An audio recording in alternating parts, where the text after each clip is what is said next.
and I saw these little, it was foggy because my eyes felt foggy, but I saw these little beings walking around the side of the bed and by the window. And what did they look like? They were like big headed, and they were like small bodied, and they look like the little grays that you see in the pictures that people have all the time now that you see. Okay. And they were about 3 feet high, and there was about 4 or 5 of them, and they were kind of milling about, like walking around. I, immediately, it was like all my recollection, all of my pre-programming or that download or the awakenings that I've had or the uploads or sending myself up into these ships, whatever all my experiences had been up until this point, all of a sudden, like everything turned on. It was like, you just led into my next question. Okay. You just led right into it perfectly. We must have some sort of telepathic thing going on here. Okay. Because what I was going to say was, before the core upgrade that you tell all about, your energetic shift in your book, you did have a profound encounter with Riz Mirza's channeling.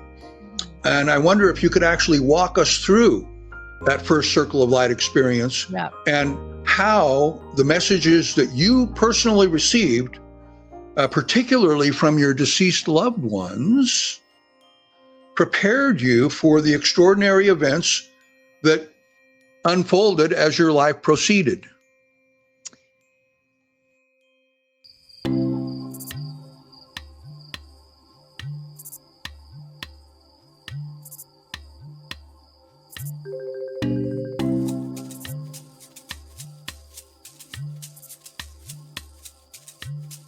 Hello, everybody. Welcome back. I am Lady O, and I'm here with Dennis Strahl, and this is our show, Quantum Mysteries. And I am the co-host of many episodes of different programs and shows that I do with my husband, psychic medium and trance channel Riz Mirza, on the Mystic podcast. But this is a very special segment of a new series that I have put together with Dennis Strahl, who has joined me before. This is our kind of a revamp of an earlier, it's a show podcast that we had started in 2020 on the United Starseed Connection's YouTube channel. And it was right after or during COVID. And Dennis, we had such a good time, didn't we? We sure did. You bet. A lot of fun. Yeah. So Dennis is an experiencer himself. I as well am an experiencer, and that's what this show is about, and that's what this segment is about, is our experiences, and also much, much more. We're going to be covering so many topics I can't even begin to tell you. It is everything regarding the supernatural, metaphysical, and especially UFO and alien abduction, alien kind of intervention, surgery, multidimensional experiences that not only we have had, but other people have had. And we're going to discuss all of that. It's going to be just really exciting. And I cannot wait. And I'm very, very happy that we came back together after all these years to pick up where we left off. Absolutely. So Dennis, say a little bit about yourself so people know who is my co-host. Well, some of the subjects that we had discussed before in the previous podcast that we did, that undoubtedly we will be touching on in this series, is, we are both quite knowledgeable in the, UFO category. I mean, I attended the first 7 years of the largest UFO conference on the planet, lasts for 4 days, called Contact in the Desert. And so I was there for all 7 years from 2012 to 2019. And that is still continuing. I just haven't been back since. And then both Oriah and myself have been studying everything to do with frequencies. Everything has a frequency. And so we've looked into, frequency healing of all kinds, light healing, and what all frequencies can do, because everything has a specific frequency. A malady, an ailment, has a specific frequency. Health has a specific frequency. And so one of the subjects, in fact, that both Oriah and I have great interest in is called cymatics. and that's spelled Cymatis.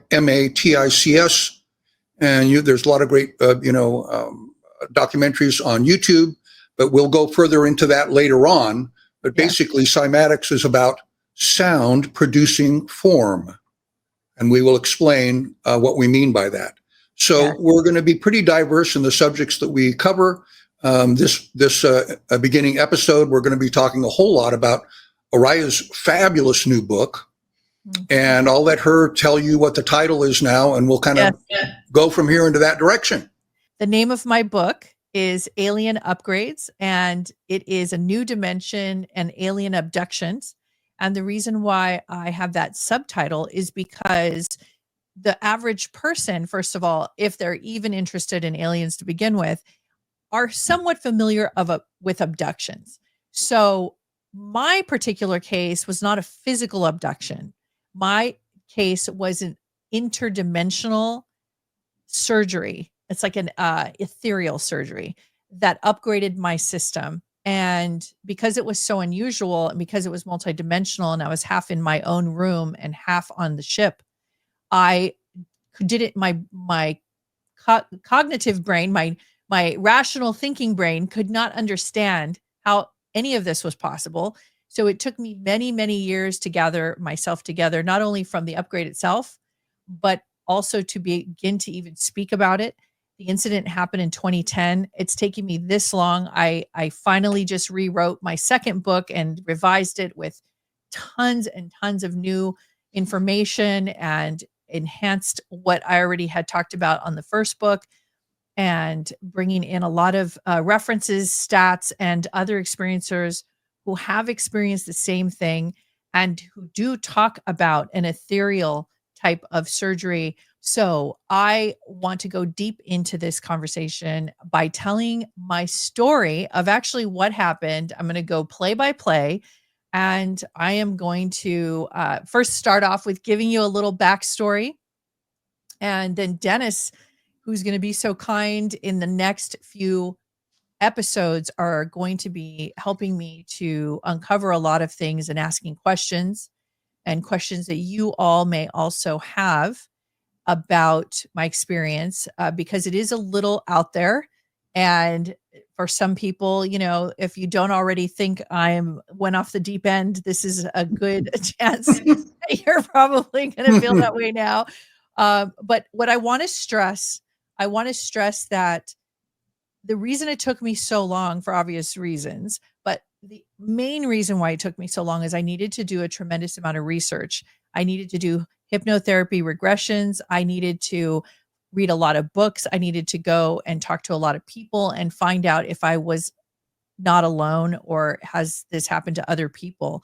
That was like my primary issue was, I know this happened, and Riz was there in the room. He knows it happened. And my entire life changed after that day, and I never went back to the way I was before. So I know this happened, and I needed to get validation from other experiencers that I'm not alone. So I have felt up until now a little bit of a lone wolf situation where I do feel like I've been by myself and isolated, not really talking about it as openly as I wanted to. Originally I tried, but I wasn't prepared, and I felt I was too vulnerable, and I felt way too exposed when I went on some podcasts many years ago when my first book came out. And I retracted from all of those experiences because it was too public for me at the time, and I wasn't ready, because I needed to get more of a grip on what happened and what is happening, because this is a current phenomenon in my life. So that's why this new forum, this new platform, that's why this new segment of our podcast, that's why the new book, everything is about really wanting to properly present this situation so it's fully understandable, and there'll be a lot of education involved in this too. So before I begin, Dennis, do you have any thoughts or any words before I begin? Will just contribute here. I have had the pleasure of reading an advanced copy of Oriah's book, front to back, cover to cover.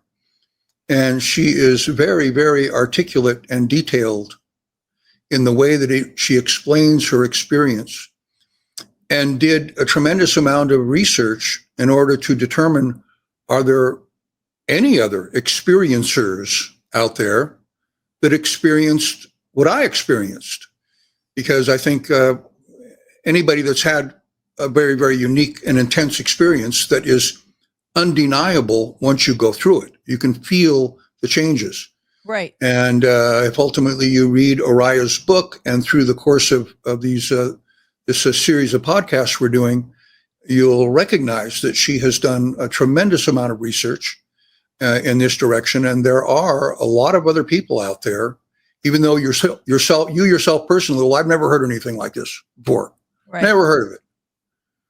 Well, I think that probably that's kind of when it first happened. That may have been how Oriah was feeling. It's like, wow, is this unique to me? Mm-hmm. Feels like it.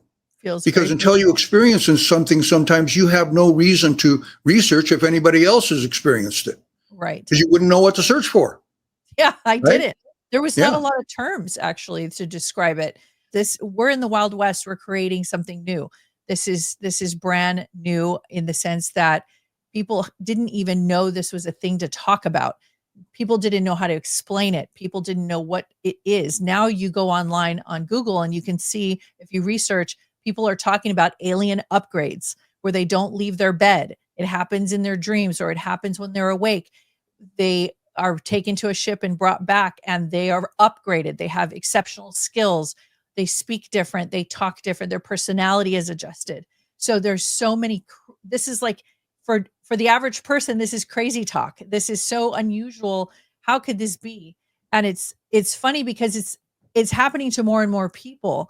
And it's like, it's simply put, alien upgrades. These are alien induced, like they're intervening into our humanity and helping to upgrade our consciousness. So what I want to do is I want to start with the early childhood experiences to set you up as to my background, because some of the experiencers I have read about, this started young when they were children.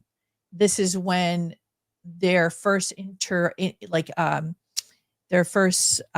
introduction to spirituality in a big way. So I want to start with when I was 5 years old. I had a unusual experience in my living room. And so, Dennis, do you remember I asked you about that, or I talked to you about that? Yes, I sure do. Yeah. So I had a moment where my mom was just sitting in the living room, and I was cleaning the house that day with a little broom, and I was minding my own business, being 5 years old and living an ordinary 5-year-old life. And all of a sudden it was like I was jolted.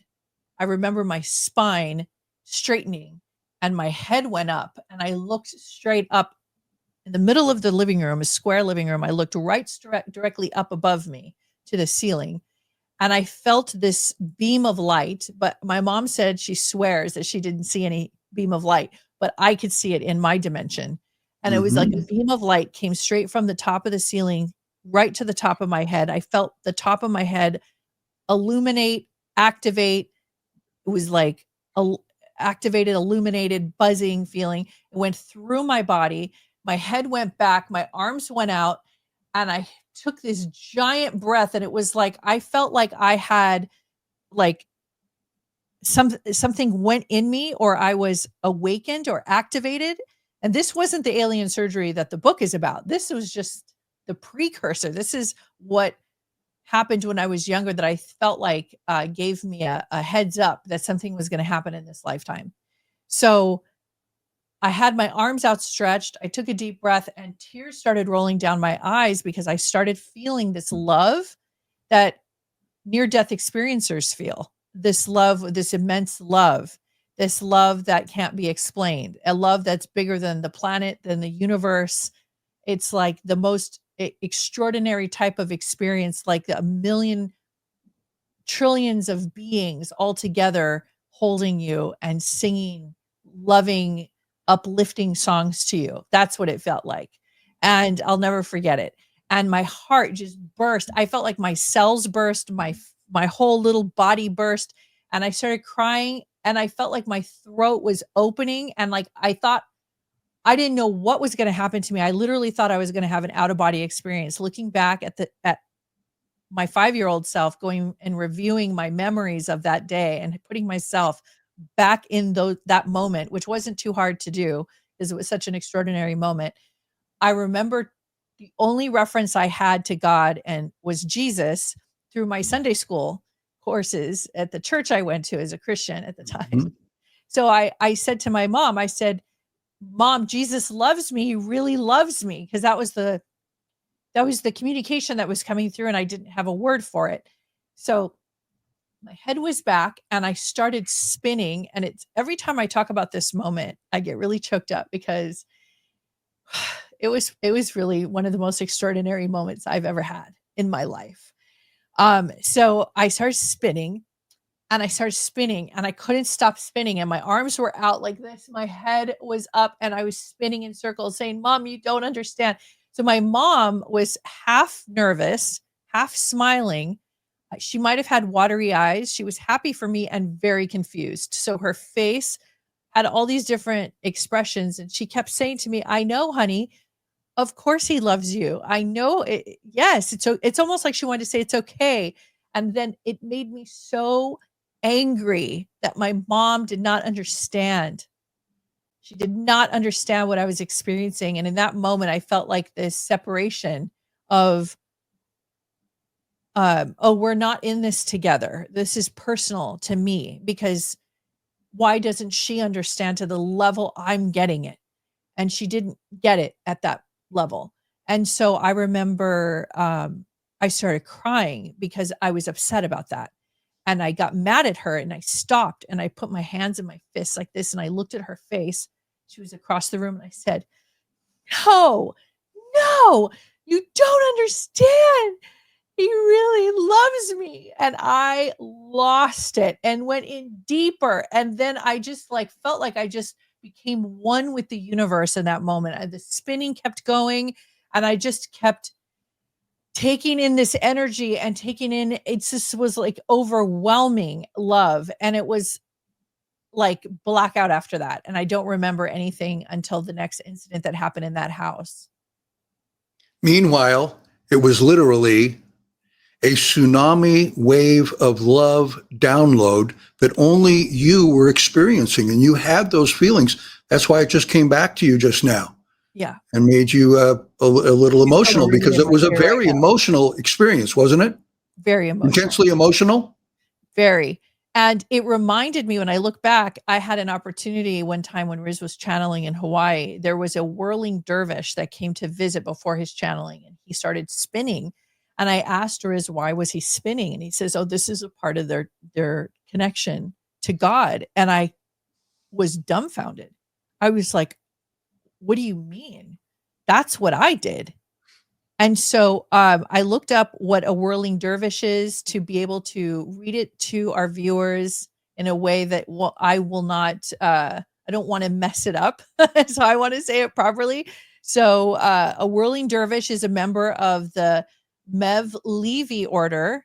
I'm sure I'm not pronouncing it 100% correctly, which is a Sufi Muslim order founded in the 13th century by the followers of the Persian poet and mystic Rumi, which I had a lot of deep, powerful connections to this poet in my early days after the alien surgery in 2010. Mm-hmm.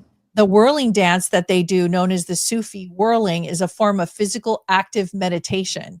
They spin in circles, and it's meant to bring them closer to God. It symbolizes a spiritual journey, and it's really beautiful to watch. And they wear this white, you've seen them, right, Dennis? They wear this like white. Yes. Kind of skirt, and they tilt their head to the side and they put their hand up and they go in this circle. It gives me chills thinking about it. And it's deeply spiritual for them. Yes. And I was doing that at 5 years old, didn't know that that's what was happening. And so I was deeply in communion.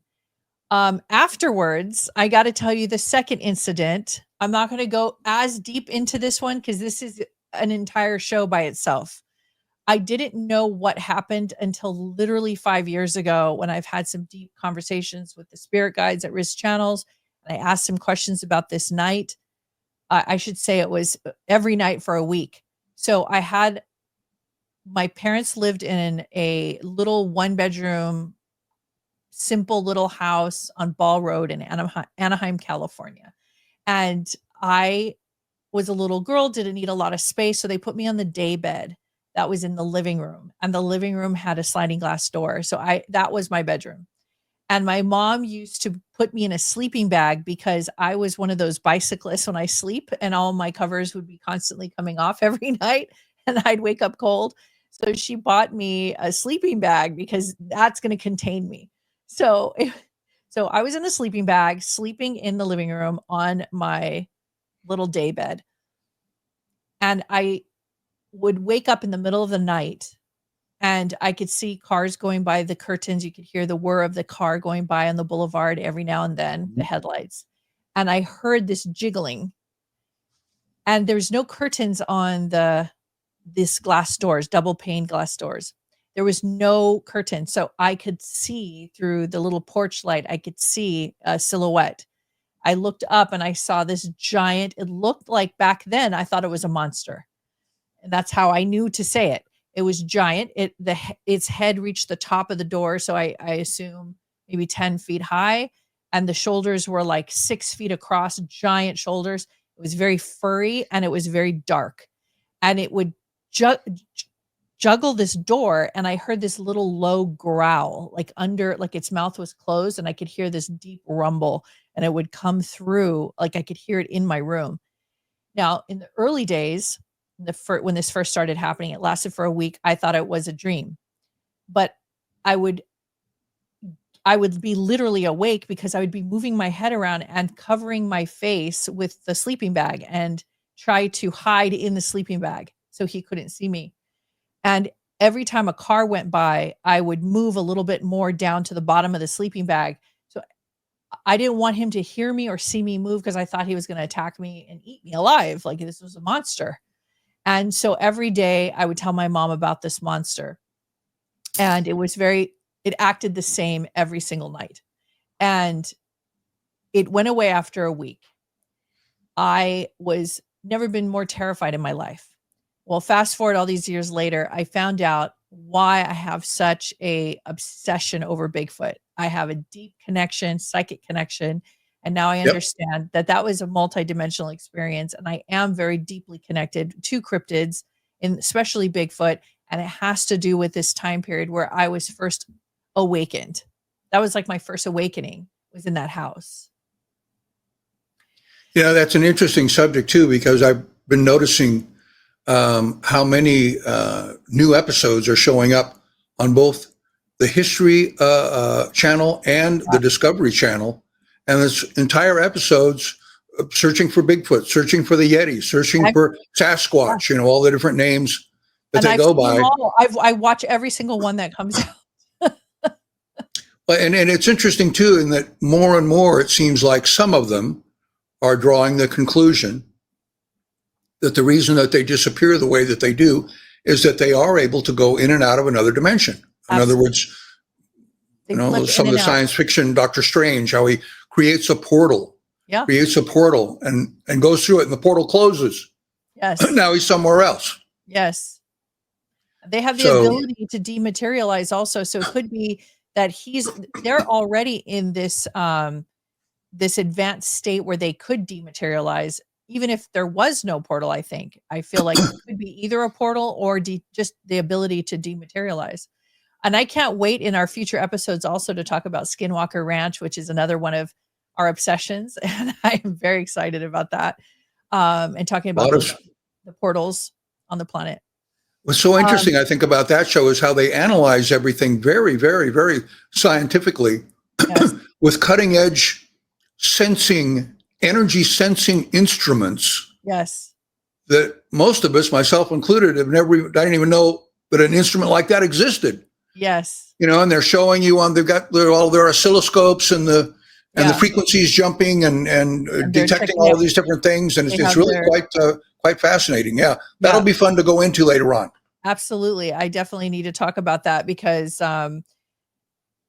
if Skinwalker Ranch could really do what Bigelow couldn't do and actually isolate and get the measurements and actually find a way to really measure more than they already have, but make it almost to the point where it's undeniable that there's a portal here, which is pretty much at that point right now. But like to the average person or to scientists, this is our first proven by our technology, our science proven portal that we have discovered. So this is groundbreaking. I think it's really exciting. So, I'm going to continue with my story. So let's go back to, okay, so those are my 5-year-old experiences. So now fast forward, I had my time. Now, I have a series of questions that I had set aside here that I wanted to ask you. In your book, Alien Upgrades, you open with a deeply personal account of your early life, which you somewhat covered already, and the whirling dervishes at the age of 5, and how that all hinted at, realities beyond our normal senses, because your entire experience throughout the book, as far as your energy modifications, is all about energy alterations that are undeniable. So you also described significant periods of missing time in your childhood, and particularly between the 1st and 3rd grade. Yes. And later a jarring experience with your cousin near Fresno. Yep. What was the impact of these unexplained voids in your developing understanding of reality, and what you did later on come to realize about these experiences? So the first time missing experience is I don't have a recollection of the 1st grade to the 3rd grade. I have such a deep block that even if my parents tell me or told me, because they've passed on, where I was, what school I was, what location or anything about that time period, I can't retain it. It is like a block. It's like a lockbox. It was funny enough, my kindergarten year, which is the big year that I had all these experiences. I remember vividly so many things, from going to Francis Scott Key Kindergarten School to the situation in the living room, to the Bigfoot, to conversations I've had with my parents, things I used to wear and do. I was very aware and awakened in my 5-year-old kindergarten self. Right. But when I got to the 1st grade, there was a blackout, and I don't remember the 1st grade. I don't remember anything until the 3rd grade. I kind of started to come back in the 3rd grade. By the 4th grade, I was fully back, and I remember everything. But those are missing years that I have no idea. And in my own meditative regression, I think I knew that these years weren't important for me to be here, my consciousness. And I think I just spent a lot of time somewhere else other than inhabiting myself, so that my little self can just learn the developmental skills of just being human. Okay. But I didn't need I didn't need my awareness and my conscious self mostly here. So I think that's what happened. I could have been on a ship. In my regression, it does show that I did spend a lot of time on a ship during my childhood. So that's probably what happened. I never told you this before, Oriah, but actually I had a very similar experience. I have little or no memory of kindergarten, 1st grade, or 2nd grade, but I can actually remember the name of my 3rd grade teacher. So now, some of the grades after 3rd grade, I couldn't tell you the name of the teacher, but I do remember her name was Mrs. Barrington. So she was the sweetest little old lady. She was such a good teacher. I just loved her. So I can remember that, but trying to recall prior to that, now I had some mystical experiences we'll talk about another time during those years that did stick with me because they were kind of emotional, like what you experienced. Yes. So, yeah, it's interesting what's going on with our conscious mind versus our subconscious mind, and we'll be going more into that, folks, as we proceed through these episodes. But and I think I enjoy it when we talk about these types of subjects, Oriah, because the very fact that we both have little or no recall prior to third grade, and then from third grade forward, we have much better recall. Yeah. There are probably a number of people watching this that are thinking to themselves, if they hadn't brought that up, I would not have remembered. But now that I think about it, I had a similar experience. Why is that? Well, to take it further, there's some people who actually remember the day of their birth. I actually remember coming home from the hospital from my birth and being in a room. And I described it to my mom one day. I said, Mom, I remember when I was a baby in this, I think I was like in a closet. It was a very tiny, tiny room. And she goes, come on, you got to be joking. Did your dad tell you this? And I said, no. I said, I could describe to you exactly what it looked like. I said, you walked upstairs into the apartment, and then you hang a left, you go through the living room, and then there's the bedroom. You go to the right, and on the right-hand side, there's a walk-in closet or something. There was some sort of inlet, some sort of, it looked like a closet that had been converted into like my little nursery. Right. She stared at me and she goes, this is insane. This is incredible. I don't understand how you know this. We weren't living there very long. I think you were 6 months when we moved out. It was an apartment in Santa Monica. So I actually saw but I was looking at myself out of my body. I saw that's amazing. As a baby in the crib. I could describe the entire room, the where they lived. I could tell you everything about that apartment. But I was outside of my body. I was not in that little tiny infant body. I think my consciousness is too big. I think we all are too big to actually stay full time in that little tiny newborn body. But we hover around. I think we hang out with our parents. Interesting little story about that I'll share very quickly. Yes. As far as being out of your body and looking at yourself. Yeah. And I believe that it was the channel Esther Hicks who channels Abraham. Yes. She usually does a Q&A type of a scenario, similar to what Riz does. Yes. Anyhow, this subject came up.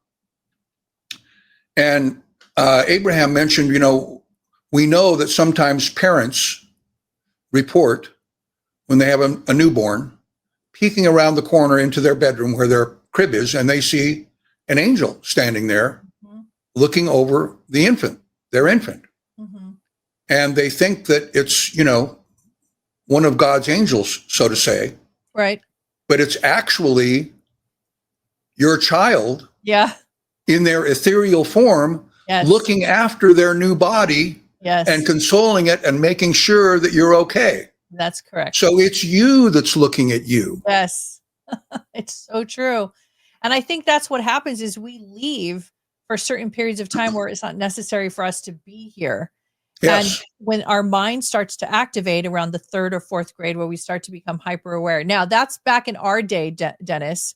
Right. Because like you graduated high school, I think before I was even born, which you look amazing. And I am in the 70s. These kids nowadays, these crystal children and these rainbow children, like these children are coming in very aware, and they're very awake from the earliest memories. And I think they stay with their bodies. But back in our day, with our technology, I don't think it was necessary for us to hang around in our little bodies until we were ready. Well, and a lot of the things I think that we experienced back then, because nobody talked about that kind of stuff at all, we were reluctant out of fear of criticism. Yes. And trying to dismiss your experience, whatever you had, as being not real. So you just kept your mouth shut. I remember you were mentioned, that you had, and it's part of your book too, used a regressionist hypnotist, that they do not only so-called past life regressions, but they also do regressions to a previous experience on an ET ship, so to say. Mm-hmm. And Dolores Cannon is famous for that. Yeah. And she has a lot of interesting input in regards to these type of situations, but I do remember her saying one time, she says, I started all this stuff back in the 1960s. Mm-hmm. The word metaphysical was unknown in the 1960s. Right. Hypnosis was somewhat known, but not to the degree that, that I have developed it, which she specialized in past life regression, and then ended up doing 20 years worth of people coming to her and saying, I think that I had an ET experience and I think they took me on the ship. Right. Can you put me under hypnosis and take me there? Yeah. But once again, she says there were a lot of things that I couldn't, when I first started this, I couldn't talk about it because nobody was going to understand. They never even heard of it. And so I agree with you that things have changed, haven't they? A lot. Because there are so many people now that have had experiences. They may still be reluctant to talk about it for fear of criticism, in particular, because usually who would they usually talk to it about? Right. Or talk about it to? Most of the time, a family member or a friend. Well, they really don't want getting criticism from that. Right. If they're going to discuss it at all, they're going to discuss it with a stranger at Starbucks, right? Right. That's kind of a safe zone, because then, if they discuss it with somebody at home and that person at home doesn't understand, they think they're crazy, they're going to bring it back up and throw it in their face over and over again. So it's like, I'm not going to talk about it. Yeah. And I think a lot of us probably had some of those experiences. Later on, as we progress, I have had some experiences like that I never, both my parents are gone now, but that I never told them, that occurred to me when I was a young child. Well, what I'm about to tell you next is something similar that happened to you, and you're going to tell your story. We'll definitely do it next time, but yes, it's a time missing story. So yeah. I was with my cousin. I was in my 20s, and we were traveling from Oregon down to Los Angeles. It was a regular road trip we took to visit my family, and it was 2 a.m. We used to love to drive at night. Back then, when you're young, you don't care, and so we would leave at like 10 o'clock p.m. because it's not hot and you could be on the road and there was nobody out there. And so we drove. And so on the freeway, there's an area by Fresno and on the Grapevine that's pretty wide open. There's like a lot of farms and like it's kind of rural area before you get into Fresno. And Fresno to us is kind of like a midway point, and we feel like that's the halfway. And we always kind of take a marker like, oh, okay, we hit Fresno, so we have X amount of time to get to LA. So we kind of know, and it's just routine. So we were driving and it was around 2. I always get the times a little bit messed up because it's a long time ago, but I think it was around 2:15 a.m., which is funny because that's around the time that you also had this experience. Right. So it was around 2:15 and we were driving and laughing. Music was on. We were yelling and telling jokes and just having a great time. And we saw the reflective green light like zip by and it said, "Welcome to Fresno." It was on. I was driving, my cousin was in the passenger side, and we saw it go by. And we looked at each other. We're like, okay, cool. So we hit Fresno. Awesome. We're doing good time. We looked at the clock. We looked at the clock and it said 2:15. We took note and that was it. We just kept driving. And all of a sudden, it was like I would feel like in my body clock tells me it was around a 15-minute period of time that went by. And I was talking, laughing. Everything was the same. And then the sign went by again and it said, "Welcome to Fresno." Again. And we looked at the clock and we looked at the sign and each other all pretty fast. And the clock said 2:35. And we were like, it was either 2:25. I think it was 2:25. And we looked at each other and we were like, laughing still. And we were like, how can that say "Welcome to Fresno" again? That's impossible. And we were kind of laughing. And then all of a sudden it was like this little, this little ticker tape or something, just it went to the brain and the brain registered and his brain registered and my brain registered at the same moment. And we shut down all dialogue and communication. We went completely silent. And like zombies, we drove for I don't know how long because our brain couldn't process what just happened because it's outside of the normal human nature or natural experience.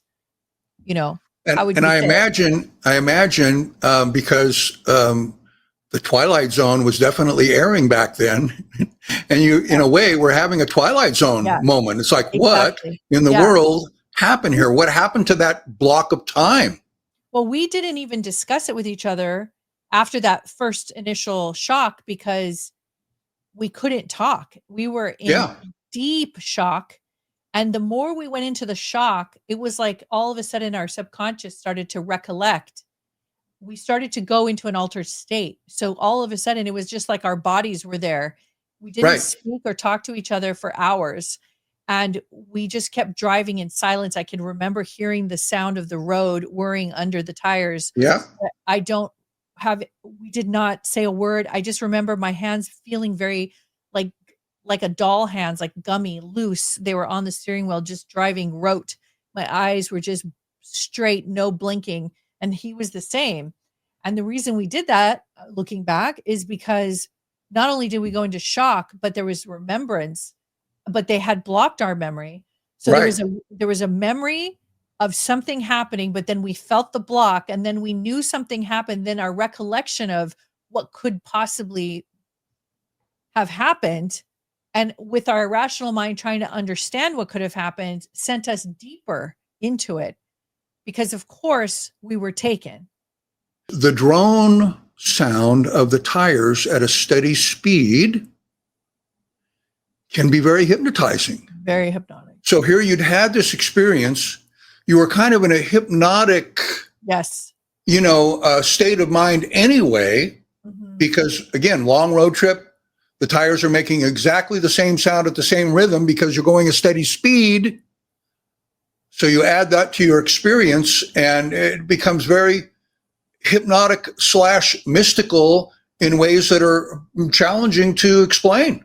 Challenging is the right word. I actually was so uncomfortable in my body and so terrified and had so much fear. But then all of a sudden, just as much as I had those feelings, it seemed to be overridden with a feeling of your calmness. I wouldn't say euphoria, but it was definitely an altered state where I was in another state of consciousness. So then there was no fear in that state. So my human body was experiencing something wrong, but then there was another version of me that knew or agreed to or felt there was something bigger that I am not ready for right now. Right. So I just left it. I didn't address it or broach it, and we never spoke of it again.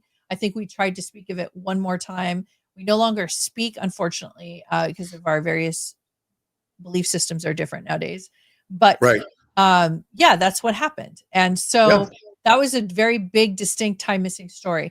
So now we put like kind of a line of demarcation. I move on with my life. I've married, divorced. I have 5 kids at this point when I married my current husband, Riz, and I was 37 years old when I met him. And so during this time, I'm building my business. I'm an entrepreneur. I do consulting and coaching, and I'm very, very busy. And I now am newly married. In this lifetime, I was determined to get it right. So I wasn't willing to give up on love yet. So even I can say that I know that she got it right because I met Oriah and Riz before they got married, which was 12 years ago now? No, well, 2010. We got married in 2011. But we started dating in 2009. And they graciously invited me to their wedding that was held in Malibu. Spectacular wedding. Oh my gosh. At a beautiful big mansion. There was like a couple hundred people there, sit down dinner, live entertainment. It was quite an experience. So I've known Riz and Oriah for a long time now. And so we had the opportunity, besides our previous podcast, to discuss a variety of different things. I've been to Riz's, as he calls it, the Circle of Light, where a group of people get together and he goes into trance. And usually Chief Red Eagle comes through first. And then nobody knows who's going to come through next. And he's channeled all types of different people. So lots of mystical experiences, in particular for Riz and Oriah. More so probably than any other couple that I know. because Oriah, in her own right, is a shaman. And so we don't get too far off track here. But could I move on to my next question for you? Yes. Yes. Okay. So I know that your father's influence with his deep fascination for UFOs and his work at Lockheed Martin played a significant role in your upbringing. Yes. How did his unconventional interests and the theories surrounding Lockheed Martin unknowingly prepare you for the extraordinary events that you would later unfold in your life, that you were able to relate back then to what your dad was into? Well, that is a very good question. Wow. So my dad, for just to put it bluntly, was what I thought at the time was a UFO enthusiast. And so what that looked like was I was an only child, and I think from my earliest memories that I could even remember, definitely into my junior high school years, my dad would be off from work, and the only thing he wanted to do, really, and I have gone over this a million times, but the only thing, and I'm certain of it, because I tried to remember if he did anything else other than this. So it was a level of obsession. He would Right. shut the curtains, shut the windows, so it was all dark in the living room, and he would pop in a UFO disclosure tape, a VHS at the time, and he had Yep. bookcases, and to him, those were his crowning jewels. Like, though they were the most precious things in the world to him. They were his everything. They were gems, and he didn't let anybody touch it in the case. He took very good care.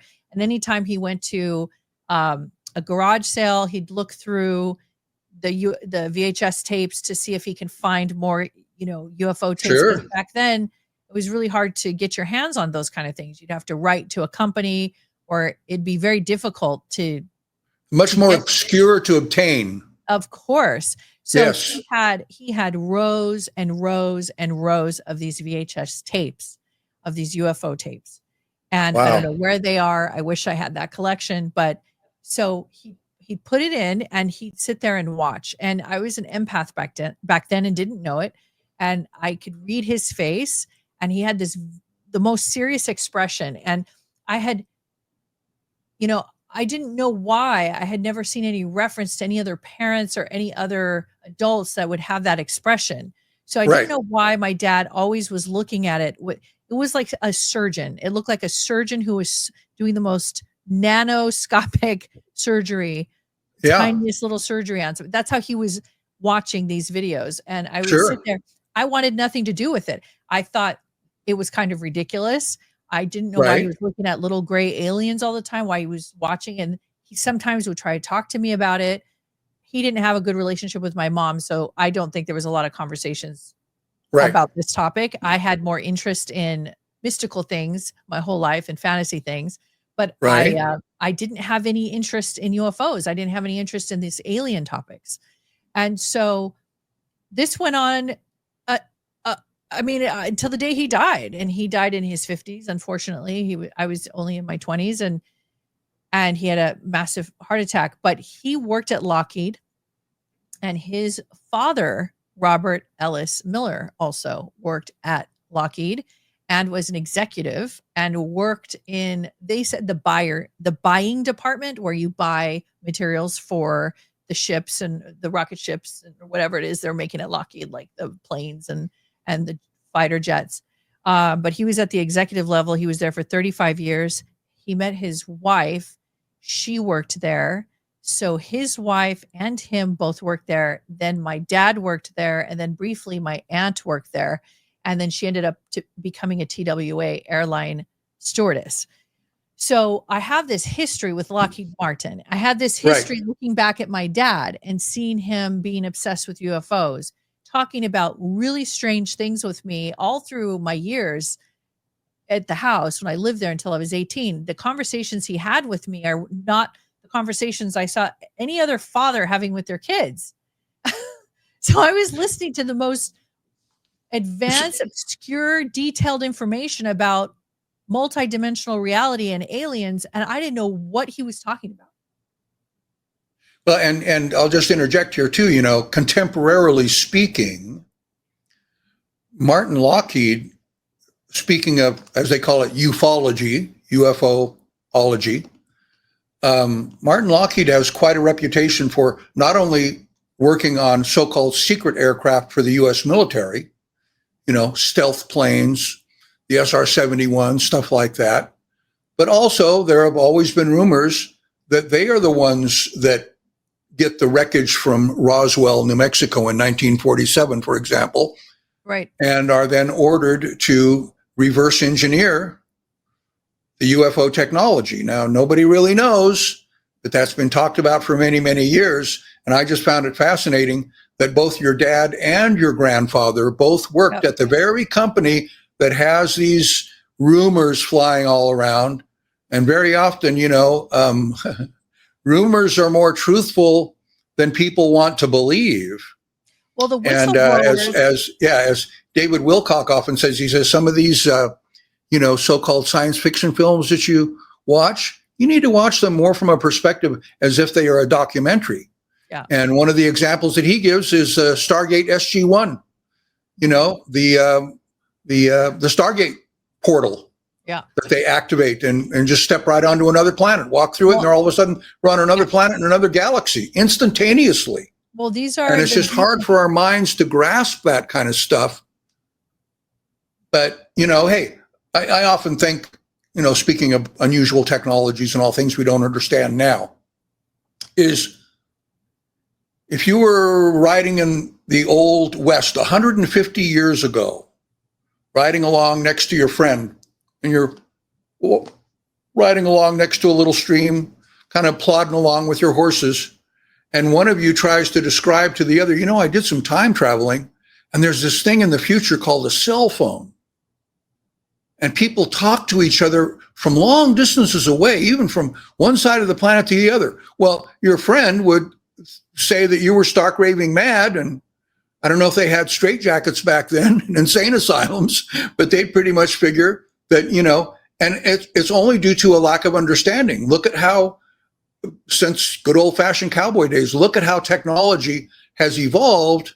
And so when you do start talking about UFOs and ETs and free energy devices and everything, you have to ask yourself, if there is a race out there or multiple races that are 1 million years beyond us in both intellectual and spiritual development,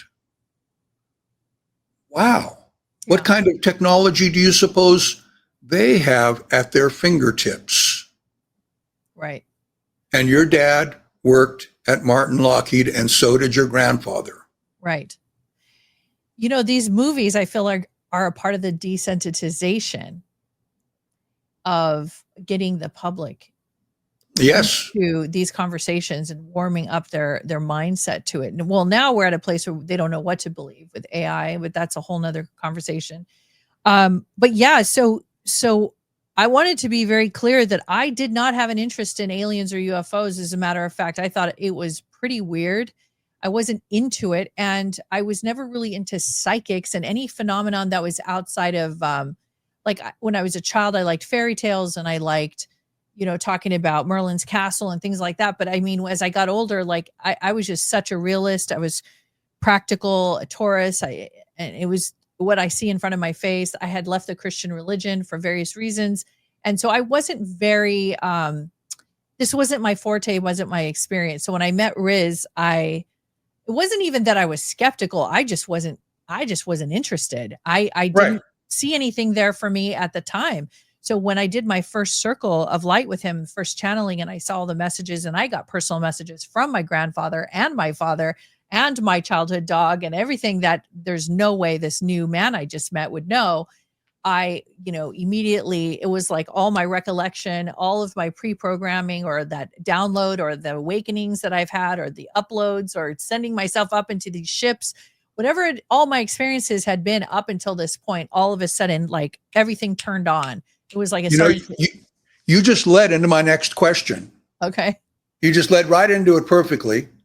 We must have some sort of telepathic thing going on here. Okay. Because what I was going to say was, before the core upgrade that you tell all about your energetic shift in your book, you did have a profound encounter with Riz Mirza's channeling.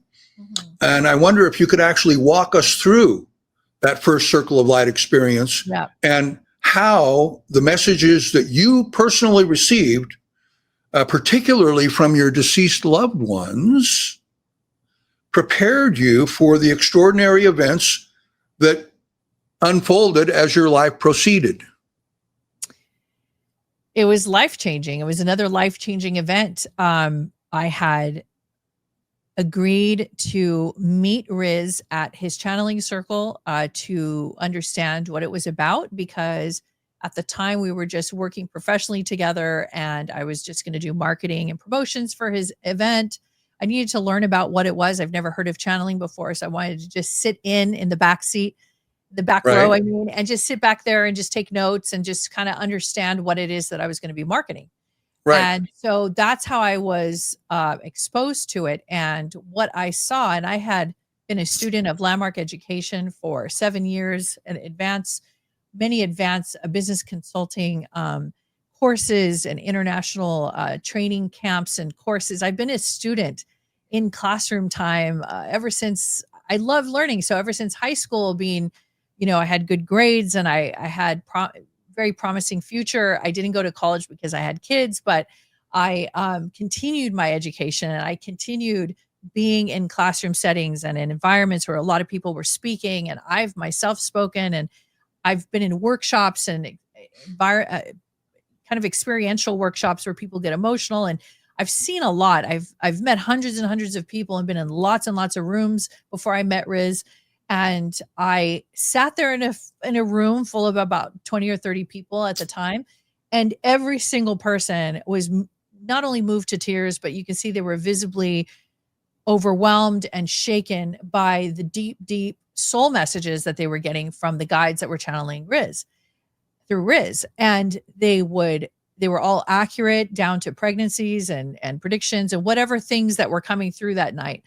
Something I think maybe that would be valuable to interject here, in particular for some of the people, the listening, that are new to all this information, is because you've had so many experiences with several hundred circles of light with Riz Mirza, your husband, and different beings have come through.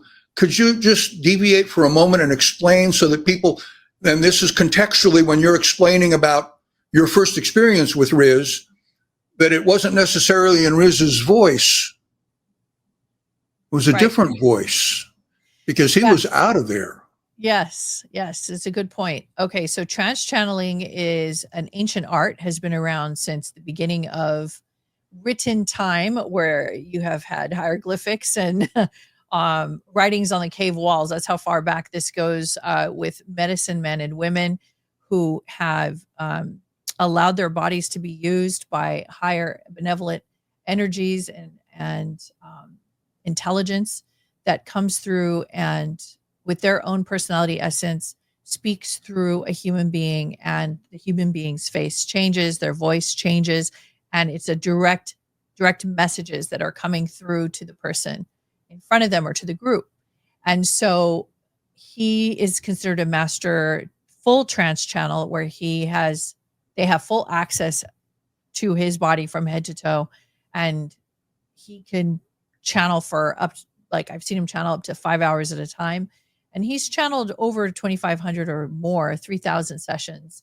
There you go. In front of groups of people. Yeah. So he's very well-known trance channel, and hundreds of thousands of hours of channel material. And he's talked to thousands of people around the world and given messages publicly. So at the time, I didn't know anything about that. I didn't know what that was. And so I had to sit there and, take it all in. And I thought I had an open mind, and I had some acting experience, some acting classes I had taken. And I thought, wow, he's a really great actor. But then as he continued, I was like, wait, how come there's no breaks? And he has no glitching, and he can go for hours and hours at a time, all being in the same way. Like no actors can really even do that. So, and how does he have all this information? And so that's when I started to realize this was outside of my scope once again, which activated the part of me that knew there was more. which is now becoming a favorite coin term of mine. I think I'm starting to say it more and more often, which is for the people who know there's more. So, Well, and you probably personally have observed many times, because you're always there at all of these events, you see when somebody's in a circle of light for the very first time, mm-hmm. and an advanced, benevolent, loving spiritual being comes through Riz and speaks to an individual directly and says things that individual knows, there's no way that he could have known that. There's no way. So it's not really Riz that's talking. It is this spiritual being that's coming through, and you have witnessed the looks on their face. You can tell by the look on their face, can't you? It's like, look at you're not going to blurt out and say anything, but I know that this is a first time experience for that individual, because they never imagined that their favorite Aunt Judy could come through and give them a message that really touches their heart and that's important to them. Yes. And a very, very profound experience. Yeah. And I'm glad you brought that up. He is also a psychic medium. So he does that as well inside of the channeling. But the channeling itself, they say things to the person in front of them that only many times it's only thoughts that they've had, internal thoughts that they've had, they've never said out loud to anybody else. Right. And that gives proof that you're not alone, and the guides are there with you. Your guides are there with you. And it's a completely new environment that you don't even know exists. You think it's just this temporal world, this 3D experience. You're living a multidimensional reality. You have many guides and beings that are working with you side by side in being alive, being in this avatar. So it's proof of that. When you see this in person, when it happens to you, that's your proof that you're not alone. So again, your first experience then, what in particular came through?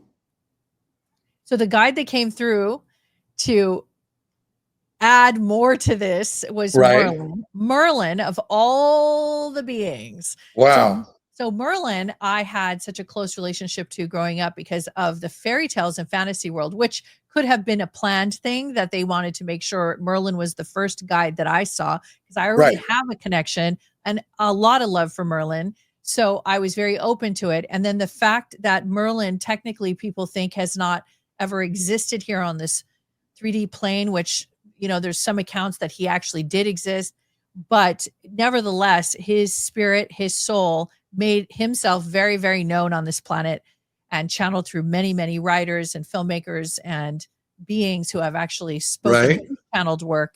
So I was just floored and moved, and it opened me up. It was the first time I actually broke down and cried. I hadn't really cried for 7 years. With the death of my father and the divorces and the PTSD, I was kind of a warrior, and I didn't have any space within me to break down. And I had children. And so I cried and sobbed at that session, and I cried and cried and sobbed, and I was shaking. And I knew I was in the presence of greatness. I remembered and recollected all of my past energetic histories, even if I couldn't recall them at the time or even recall any of my visits on any ships, but I could feel what I knew. And it was through my feeling body that I was able to recall, I know more. And also I know that there is more, and I'm in the face of more. And so I immediately became extremely open to all of it immediately. And that sent me on a journey. And because I was so open, then I was ready for my alien experiences. Okay. And I know Merlin is definitely one of my favorites that comes through Riz. And it's a combination of the wisdom that comes from Merlin and the love that's flowing through the wisdom. And it just touches your heart in a way that you know that it's truth. It's a knowingness. It's not a belief. It's a knowingness. And that's so delightful. And I mean, well, that comes through with everyone that he channels, but Merlin has always been dear to my heart too. Merlin and definitely Chief Red Eagle. He's always so wise in his observations and advice when people ask questions. The advice that he gives is always very succinct, Mm-hmm. but always delivered in a very loving way. Yeah. And it makes it an irrefutable experience for the receiver, which is exactly what you got on that very first circle of light. Yeah. And I love that part of your story. By the way, folks, Yeah. Oriah is sharing some things in this segment that aren't even in her book. Yeah. And I won't do a rewind, but as we've been talking here, it's like, wow, this is really cool. Yeah. Because if you ultimately purchase her book, you're going to say to yourself, well, wow, I remember what she said in that podcast, and that's not even in the book. Wow, how cool is that? So you're gaining extra insights. Yes, indeed. As to her personal experiences. I put a lot of new information in the book, but I have 15 years worth of just experiences with Riz alone. And I'm not even touching on our work that we've done in opening a healing center and working as shamans and all the work we do. But I'm giving more of an overview, but still I packed it. I know there's going to be more books I'm going to write because there's so much information and things. Right. And I wanted to set the stage because everything I'm about to say, everything that I'm experiencing to this very day is because of what happened to me in November 2010. And that gave rise to who I am today, the person I am. So this is such a great foundation that you're laying in here, Oriah, for what is yet to come. And believe me, folks, there's a lot more to come ahead. Yes. And is it okay if I move on to my next question that I have for you? Yes. Okay. So here's what I'd like to ask, and that is the Paris hotel room incident, because folks, her energetic surgery, if you want to call it that, because it wasn't like physical surgery where they cut her open or anything. It was all energetic, transdimensional. Mm-hmm. So the Paris hotel room was where it happened. And that marks your first direct, undeniable contact that you describe in your book. So what was that moment like in that Paris hotel room as you felt an alien presence inhabit your body?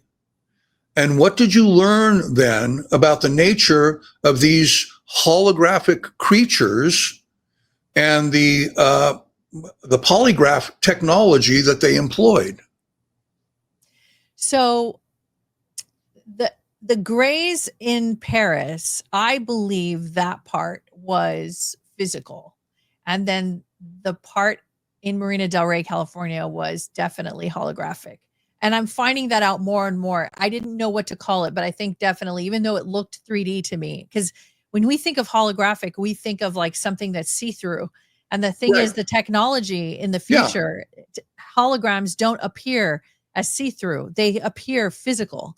It looks physical to our standards. Okay, so let's go to Paris. So Riz and I got engaged. We moved in together, Marina del Rey, California, 2010. We're happy. I'm still a pretty conservative person in general, even though I'm open-minded. I grew up in the inner cities, so I was still kind of rough around the edges. And I was not, you can't bully me, basically. I was just too headstrong for you to bully me at the time. So that matters here because of my personality and how it's changed in some ways. My personality, I'm still kind of a stubborn Taurus, but I'm not nearly, I don't have the same personality that I did prior. So here I am in Paris, enjoying, my little trip there with Riz to celebrate our engagement. We are staying in a hotel room and I'm asleep. I had some AI images and illustrations made. I really worked hard to get the right exact memory. That's the one thing I love about AI illustrations. I was able to get almost identical to exactly what I saw in the hotel room. And that's in the book. So I was laying in the bed in the middle of the night. It was dark. The window's off to my left. Laying on the right. The door to the entrance of the hotel room is on his right. And so the window, big bay windows facing out to the city, and there's a balcony and the curtains were drawn, but you can see some city lights kind of coming through the curtain. But I was sound asleep. Okay. I am awoken in a way that like your head is still on the pillow, but your eyes just open automatically. Okay. And I don't know if that's ever happened to you, but your eyes just open. That's like no prep, no warning. You don't even know if you're outside of your dream state. You're still kind of like in an altered state, but your eyes open. And I saw these little, it was foggy because my eyes felt foggy, but I saw these little beings walking around the side of the bed and by the window. And what did they look like? They were like big headed and they were like small bodied and they look like the grays, the little grays that you see in the pictures that people have all the time now that you see. Okay. And they were about 3 feet high and there was about 4 or 5 of them. And they were kind of milling about, like walking around. But it was weird though, because the impression I got is they came through the window. But I'm in my mind's eye, I was like, well, the window's locked. Like at first I didn't understand how. And then the second thought I have is this real? I don't think this is real. This has to be a dream. But my eyes were open. And I was like, why is my eyes open? So all these thoughts started to click on immediately as I'm trying to process. Analyzing the situation. And then I black out. Wake up in the morning. I'm awoken to Riz yelling at me in the bathroom. So the bathroom is directly, if I'm laying on the bed, I'm looking to my feet. On the other side of the bed, at the end of the bed, there's a little door and there's the bathroom. And I heard him yelling, get up, you have to wake up. And that's weird because we had plans to leave early in the morning. I knew I was going to wake up early. I'm an early riser anyway. So it was really strange that I was still in bed. I looked at him very calmly and he was almost dressed. And he says, what are you doing? You got to get up. We're going to miss the train. The train leaves at 7:30 and we got to get to the train station and you're still in bed. And I was like shocked that I wasn't awake at 6:15. And so where were you going on the train? To the Louvre. We're going to go no, I'm sorry, to Versailles. We're going to go to Versailles. Okay. Yeah. So I was like, and there was only like one train out in that morning that was going to go out that way. So I said to myself, well, I got to hurry up and get out of bed. So I went to go move the covers and jump out of bed like you normally would. And my body didn't move. It was solid rock. It was a complete, like 1,000-pound stone. And I said, okay, maybe I'm still sleepy. Let me try again. I kept trying to get up. I couldn't get up. So then I tried to yell or say help or something's wrong. And I went to go speak and nothing came out of my mouth. My mouth wouldn't open. And I started to get concerned. Like, am I okay? Like, did something happen to me? Yeah. And so as he keeps looking at me and he can see I'm looking at him, but I'm not saying anything. So he's getting frustrated and he doesn't know what's going on and we don't have much time. So I immediately felt my adrenaline kick on because I knew something was wrong. And that adrenaline burst gave me enough energy to try to speak. And the only thing I could say with a very dry voice was, there's something in me. I feel something's in me holding me down. Like I can't move. And he didn't know what to think of that. I could barely get the words out. All he could say is just, you have to get ready. We'll deal with this later. And I thought to myself, deal with what later? I don't even know if I can get out of bed. Right. So this went on for a few minutes. I kept forcing myself to try to get up. I was able to finally move the body with this like Herculean force. I had to like get out of bed. And at this moment, I know there was something wrong. Now I knew that I wasn't having a health attack. There was no stroke or anything. I didn't feel anything strange. There was no pain anywhere. I didn't feel any numbness. There was no tingling, no buzzing. So I just knew this. I felt inhabited and I just knew I was. And since I watch Riz being a trance channel, I just put 2 and 2 together. Something told me, I just felt like there was something in me and it felt very massive, the energy field. So, and you were consciously awake having this experience. I was 100% awake. The sunlight was beaming through the hotel room. So I get up. I found a way to put pants on and a jacket. I had this little navy blue pea coat jacket. It was cold. I put it on. My hair, I barely could even comb through it. I grabbed my purse. I still hadn't really spoken. And he's already getting ready to walk out the door. So he's just like, let's go, come on. And I reached out to him and I said, there's something in me. I need you to help me. And he grabs my hand and he goes, we'll work it out on the train. I'll figure it out later. Right now, we got to leave. We got to get to this train depot. So Wow. he grabs me by the wrist because I'm stiff and he's pulling me. He doesn't know what is going on. He locks the door. He takes me to the elevator and I'm like walking like Frankenstein. I can't even walk normal. He gets me into the elevator. People are there. I feel like they're staring at me. I don't know what's going on. My eyes are probably bugged out. We get out of the elevator and he's literally just pulling me through to the train depot, to the ticket counter. We purchased the tickets. I tried again while he was standing there. I tried again to tell him, Riz, there's something in me. I can't even talk. And he says, we'll work it out on the train. Well, plenty of time. I'll figure it out on the train. And I was getting kind of nervous about this is taking too long. I don't know if I can do this much longer. I don't know what's happening to me. We get to the train. He sits down. He sits in front of me. We had two seats and two seats. And I sat on this side by the window. He sat diagonally on this side across from me. And he settles in. The train starts moving and he goes, okay, if there's something in you, I will get to the bottom of it. I know if you'll have something in you, inhabiting you. Let me see what I can find. Let me see what I can discover. So he starts asking questions to this being. And the conversation between him and this being lasted 20 minutes. Wow. I felt like I was in a dream state. I could hear my voice, but it didn't sound like me. And I knew something else was speaking that was much more powerful than I was. And I was just hoping to God it was a positive being. And I didn't know why there was a being. I didn't know what kind of being. I didn't know if it was an alien. I didn't know what it was. And you weren't really conscious of what that being was saying through you at that time. Is that a correct assumption? Yeah, because I was kind of it felt like a dream state. You were kind of in a dream state trance. Yeah. Okay.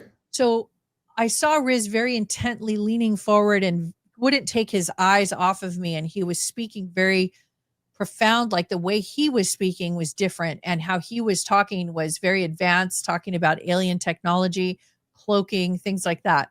And then the being leaves and I felt my whole body release. And it was like I fell back like air coming out of a balloon. And I just fell back and I just felt myself exhausted. And I just looked at him and I said to him, the first thing out of my mind was, they just told me they're going to erase our memories. So everything we just talked about, all this technology, try to remember it, or this conversation about the cloaking, especially because he asked, how do you cloak? And they gave the exact. You mean as in cloaking a ship, like with a cloud cloak? Yes. On a UFO? Yeah, like a full cloaking device. Like, how do you cloak? How do you cloak yourself? And they gave the exact definition, which made total logical sense to my brain and his brain. I was able to hear that part. It was the last thing we said before they left. And then when I started talking to Riz, I said, don't forget the cloaking. And Riz goes, that's right. The cloaking. I'm going to remember that. And he goes, oh my gosh, I'm feeling already they're doing it. So in real time, while we were talking to each other, our memories were erased from this dialogue. We remember the incident happened. We remembered that there was a being, an alien, but we don't remember the conversation. We just have a vague halo effect of what we talked about, but we can't grab onto anything. So only if I find it interesting how you both had your memories wiped, not just one of you. Right. And I am going to be booking a session with Barbara Lamb, who is a major figure in the hypnotherapy, alien regression, and doing sessions like that with people who have been through extraordinary events. And she's quite renowned. She's quite renowned in that field, isn't she? Yes, and she agreed to do to give me an endorsement for my book, which I'm very excited about. And I'm also going to be booking a session with her, and I'm going to see if we can film it, perhaps.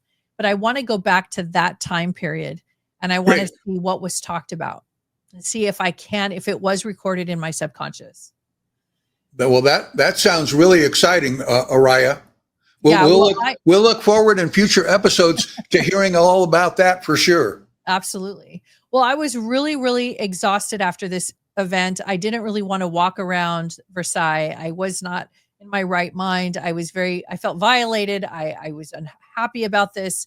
I didn't know what happened, why this happened, why to me. And I wanted to put it all behind me and just come home. And then when I got home, that is when I saw and felt, and that is when I was approached with the fact that they were going to do the surgery. Wow. Thank you, everybody, for watching. This is the end of part 1. Part 2 is coming tomorrow. And these stories are very intense for me. So I need to take a lot of breaks in between. So that's why we're going to finish up part 2 tomorrow, where I go into the actual ethereal alien surgery that changed my life, that I am who I am today, and everything I have done because of this surgery. So I appreciate you listening, and tune in tomorrow and we'll continue.